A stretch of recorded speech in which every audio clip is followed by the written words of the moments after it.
அந்த மசோதா நிறைவேற்றப்படாது. மேலும் ஆங்கிலம் நாட்டின் ஒரு அதிகாரப்பூர்வமான மொழியாக தொடரும் என்பதை நான் உறுதியளிக்கிறேன்.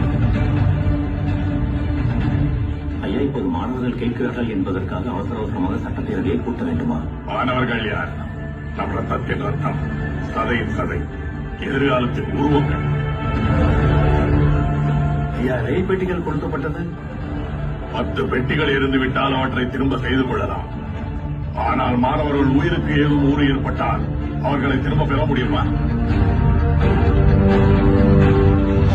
தமிழ்நாட்டில் அனைத்து பள்ளிகளிலும் மும்மொழி திட்டத்தை அகற்றிவிட்டு தமிழ், ஆங்கிலம் ஆகிய இருமொழிகளுக்கு இடமளிக்க இப்பேரவை தீர்மானிக்கிறது.